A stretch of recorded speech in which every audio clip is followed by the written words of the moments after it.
Bom dia, nós estamos iniciando hoje um novo módulo, curso de engenharia baseado no comentário de questões de provas de concursos anteriores, né? Neste módulo nós vamos tratar de estruturas.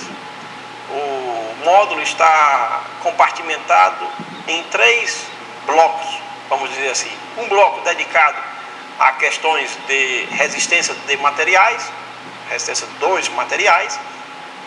Um segundo bloco atinente a questões de análise estrutural, estruturas isostáticas e estruturas hiperestáticas. E um terceiro bloco que vai tratar de estruturas de concreto armado, algumas questões também de concreto protendido. Nós vamos procurar discutir e comentar aqui as questões nessa área de estrutura que sejam bem representativas dentro daquilo que a gente tem encontrado nas provas dos últimos concursos, né? A propósito, esse tema é muito amplo, muito vasto, né? Diria até inesgotável, mas a gente, numa preparação para concurso, tem que procurar agir com bastante pragmatismo, bastante objetividade. E é nessa perspectiva que nós vamos atuar aqui, selecionando questões que digam bastante do conteúdo, para que vocês se habilitem bem a resolver as questões que se apresentarem, né? Nós vamos dar início ao nosso módulo trazendo questões de resistência dos materiais. E aí nós já vamos para a tela com a nossa primeira questão. Vamos a ela.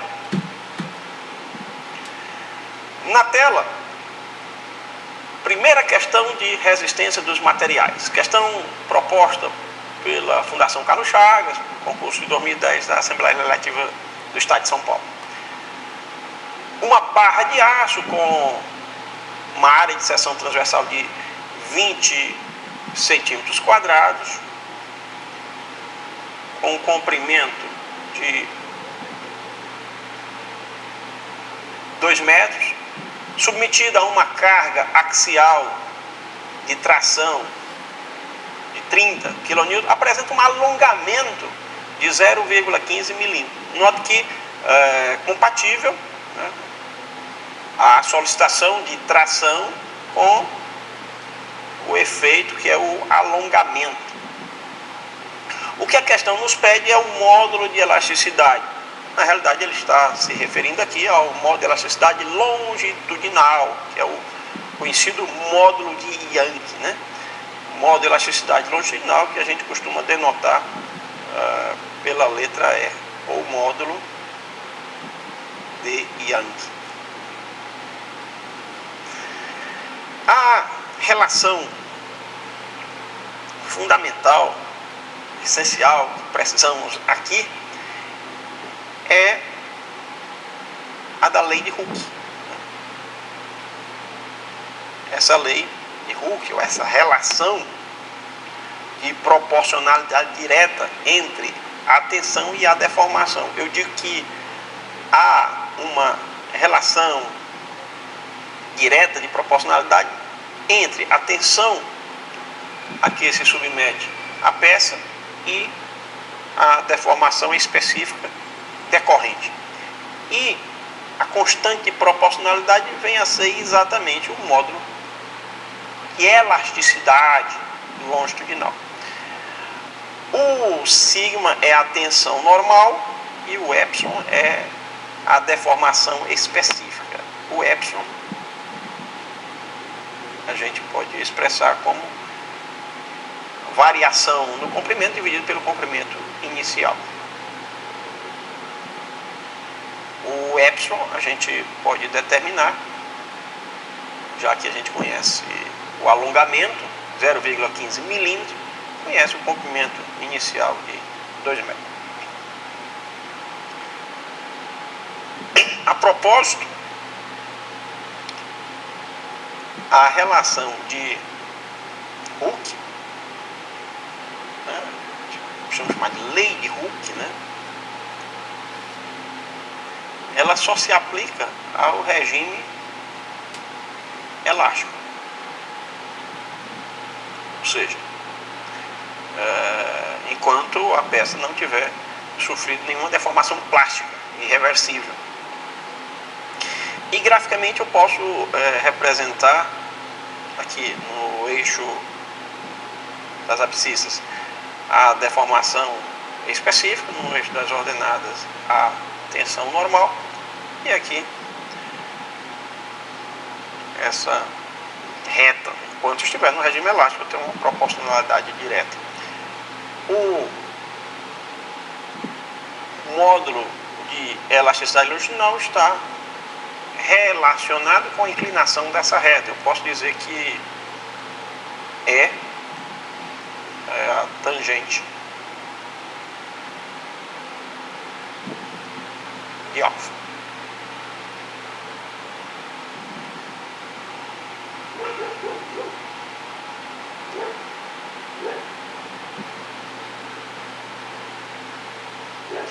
Muito bem, eu conheço ou posso conhecer com os dados fornecidos, eu posso conhecer a deformação específica, posso conhecer sigma.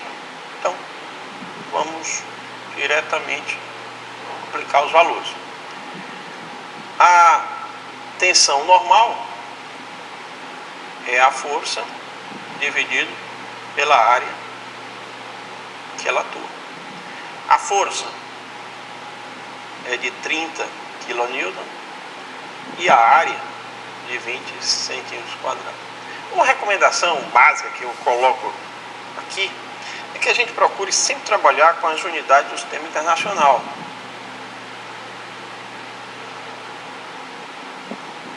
Aqui eu tenho força em kN, eu tenho a área em centímetros quadrados. É melhor eu trabalhar com a força em Newton e a área em metro quadrado. Por quê? Porque quando eu dividir Newton por metro quadrado, eu vou ter uma unidade denominada Pascal. Daí a gente vai ter Pascal, Quilopascal, Megapascal, Gigapascal. É interessante para o manejo. Eu tenho aqui a área de 20 centímetros quadrados. Para transformar em metro quadrado é muito simples, né? 20 vezes 10 a menos 4 metros quadrados. Significa dizer que 1 metro quadrado corresponde a 10.000 centímetros quadrados, ou 10 a quarta centímetros quadrados. Muito bem. Quilo significa 1000, ou 10 a terceira, assim como mega, 10 a sexta, assim como giga, 10 a 9. Só lembrando, o K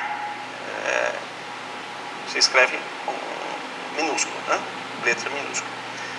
Pronto.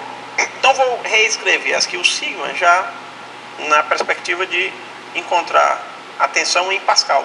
Estarei dividindo Newton por metro quadrado. Então aqui 30 vezes 10 a terceira, aqui 20 vezes 10 menos 4. Vou encontrar a tensão de 1,5 vezes 10 a 7. A unidade aqui, Pascal. Muito bem. Note que eu quero encontrar o valor de E, módulo de elasticidade longitudinal. Essa é a minha incógnita. Mas para determinar o E, eu preciso conhecer também a deformação específica. Mas eu tenho os dados. O alongamento dividido pelo comprimento inicial. O alongamento de 0,15 milímetros, vou escrever em metros como 0,15 vezes 10 a menos 3, e comprimento inicial de 2 metros. Posso escrever isso aqui como sendo 7,5 vezes 10 a menos 5. Lembrando que a deformação específica é adimensional, não tem unidade. Por consequência, a unidade de E é a mesma unidade de tensão. Agora fácil, E é igual a sigma sobre epsilon. Vou escrever 1,5 vezes 10 a sétima, 7,5 vezes 10 a menos 5. Isso aqui vai resultar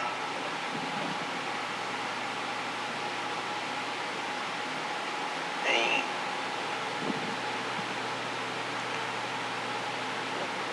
2 vezes 10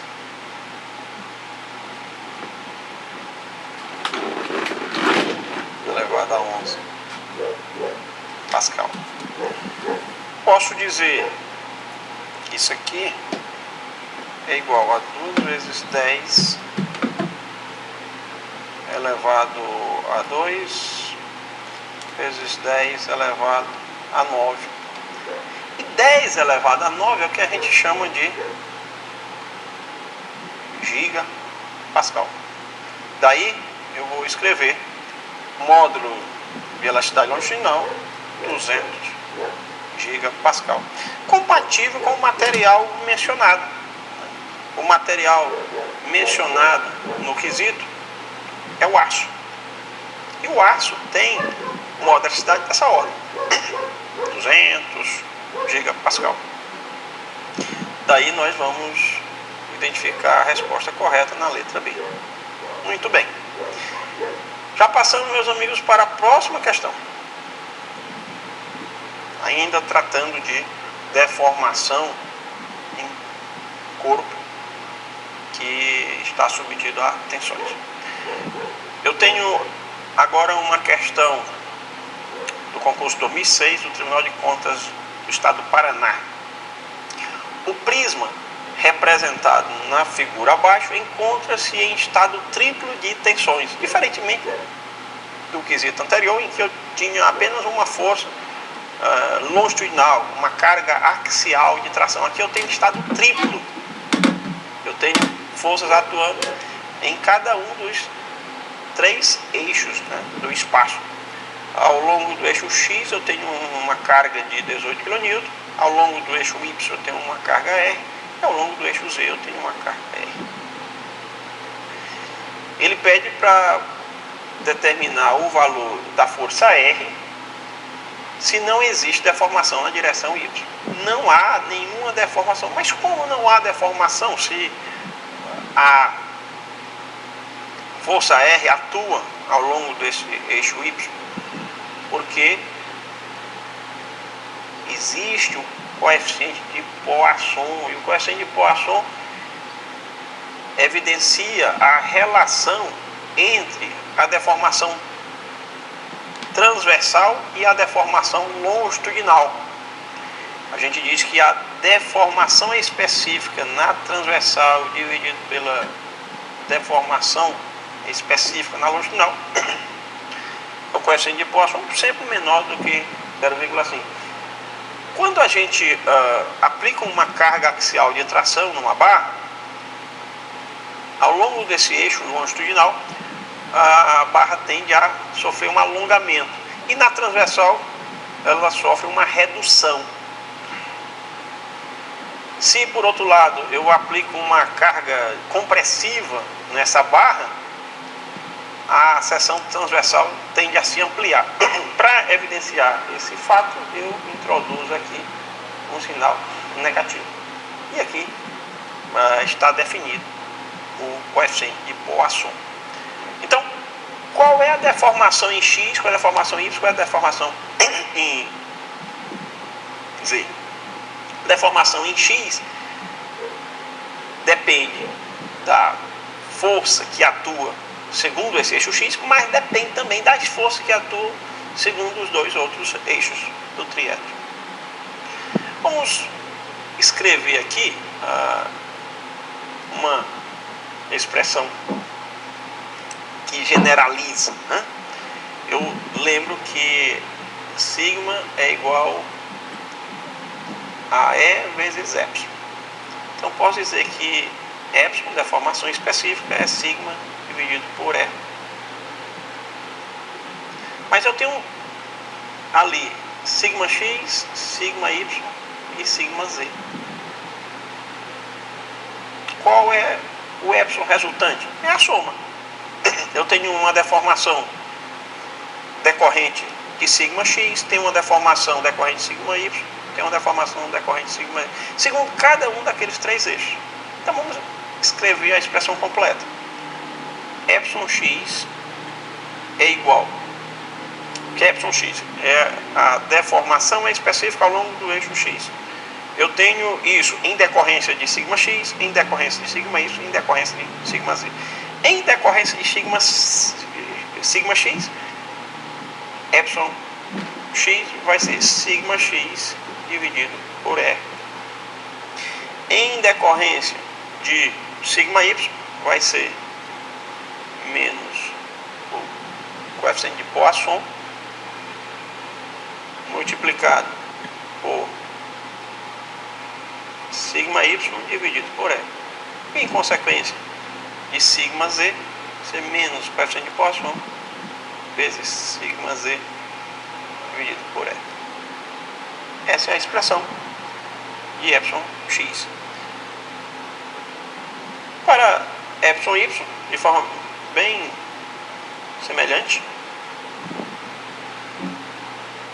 epsilon y é igual a epsilon y, a sigma y sobre E menos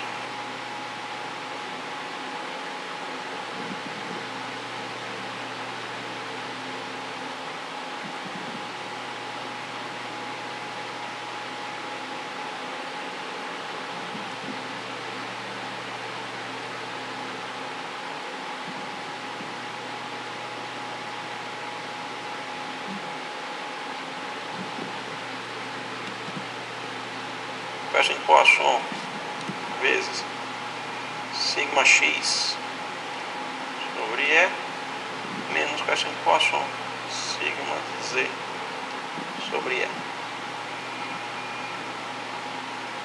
Fechando aqui para epsilon z,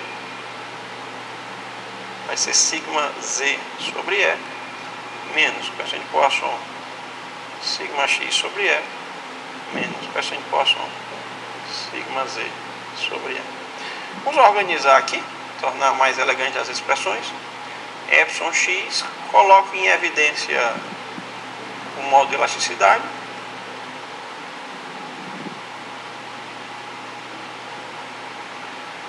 Vou colocar aqui em evidência o coeficiente de Poisson.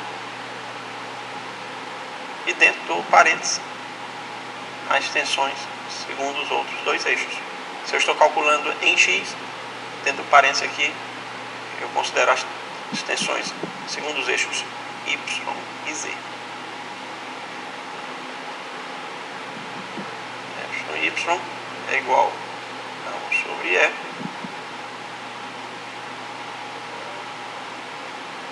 não há necessidade de memorizar a expressão, porque você resgata a qualquer tempo, né? Precisando numa prova, você vai ter seguramente condições de identificá-la. Então não se preocupem em decorar nada. Procure compreender a lógica das coisas. Uma expressão essencial que a gente sempre tem que estar com ela em mente é essa aqui. Aqui sim. Pronto. O que a questão estabelece que a deformação específica em y é igual a zero. E o que a questão pede? A questão pede que eu determine o valor de R. Eu vou dizer que isso aqui é zero. Mas para isso eu preciso conhecer as tensões sigma x, sigma y e sigma z. Sigma x é a razão entre a força na direção x dividido pela área da seção perpendicular ao eixo x, normal ao eixo x. Aqui, sigma y é a razão entre a força na direção y e pela área perpendicular à direção y, e por fim, sigma z, a força na direção z dividido pela área da seção perpendicular a z. Temos as informações para esse cálculo, né? Sei a força, sei a área, né? Ou se não tenho a área, eu tenho as dimensões do prisma, né? Vamos voltar aqui a figurinha para a gente identificar quem é sigma x. Vamos organizar aqui. Sigma x vai ser 18, vou colocar aqui 18 vezes 10 a 3 para trabalhar com a força em Newton. Vou colocar a área, que é a área dessa face, 2 centímetros vezes 3 centímetros, vou colocar em metro quadrado em vez de centímetro quadrado para ter atenção em Pascal. Então vou colocar 2 vezes 3 vezes 10 a menos 4. Isso vai significar 3 vezes 10 a 7 Pascal. Vamos calcular sigma y. Sigma y vai ser R dividido agora por esta área, a área desta face, face que é perpendicular ao eixo y. Então vou escrever que a força é R, que é a nossa incógnita, e a área vai ser 3 vezes 4 vezes 10 a menos 4, porque eu estou transformando de centímetro para metro. Estou explicitando a área em metros quadrados em vez de centímetros quadrados. Isso aqui eu posso organizar melhor, R vezes 10 a quarta dividido por 12. E sigma z vai ser a força R, a minha área aqui vai ser esta. Novamente aqui a força é R, a área vai ser 2 por 4 centímetros, então vou colocar 2 vezes 4 vezes 10 a menos 4, R 10 a quarta dividido por 8. Bom, eu tenho já as tensões, vou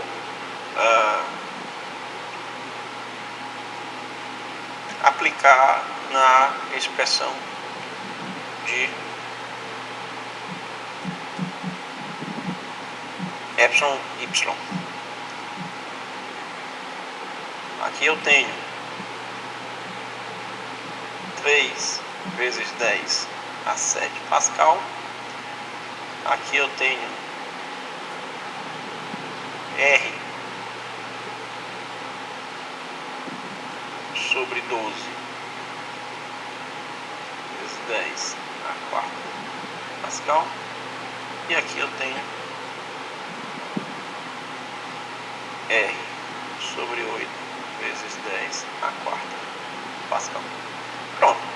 Trago a expressão de epsilon y e vou dizer que epsilon y é igual a zero. Então zero, daqui eu estou trazendo esta expressão. É 1 sobre E vezes R vezes 10 a quarta sobre 12 menos o coeficiente de Poisson informado no texto é 1/3. A tensão em X 3 vezes 10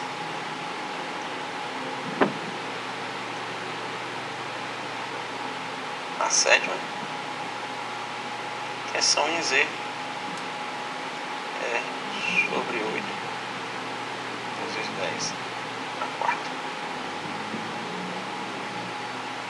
Resolvendo a equação, né, você pode obter o valor de R. Observe que o valor de E não interessa, né? A deformação vai ser nula.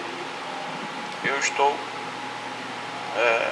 tendo indistintamente o valor de R, qualquer que seja o valor do módulo de elasticidade, considerando que este prisma é feito de um material isotrópico. Resolvendo a questão, eu vou encontrar R igual a 24 mil, ou 24 vezes 10 a 3 mil. De uma maneira mais elegante, a força R se escreve como sendo 24 kN. Com essa força R, eu vou ter uma compensação entre o alongamento produzido ao longo do eixo Y com o encurtamento produzido ao longo desse mesmo eixo em decorrência das tensões σx e σz. Então, com isso eu tenho a anulação. Ok? É interessante a gente observar esse aspecto da isotropia, né? Quando a gente diz que um corpo é isotrópico, é quando suas propriedades, o corpo é isotrópico, o material é isotrópico, suas propriedades são as mesmas, independentemente da orientação que você tome. O aço é um material isotrópico. A madeira é um material anisotrópico, né? A depender da orientação que você esteja considerando, as propriedades são diferentes. Ok? No caso, nós vamos identificar a resposta da questão na letra D. Né? Letra D, 24 kN. É interessante a gente reiterar o conceito de coeficiente de Poisson. Né? Coeficiente de Poisson é um adimensional obtido como razão de dois adimensionais, menos deformação específica na transversal, dividido pela deformação específica na longitudinal. O coeficiente de Poisson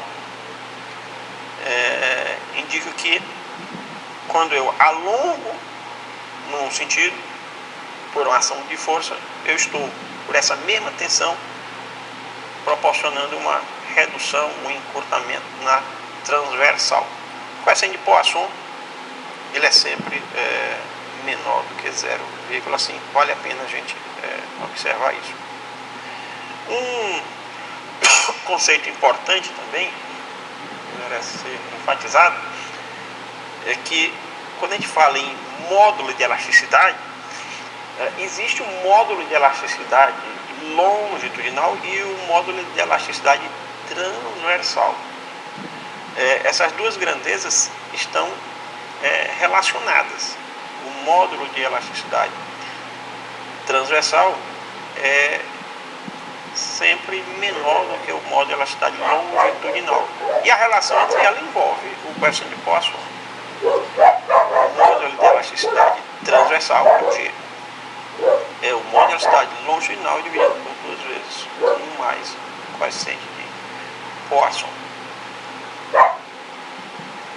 Muito bem. E aí nós já podemos finalizar esse primeiro bloco, essa primeira videoaula. Na sequência nós traremos novas questões de resistência dos materiais. Até logo mais.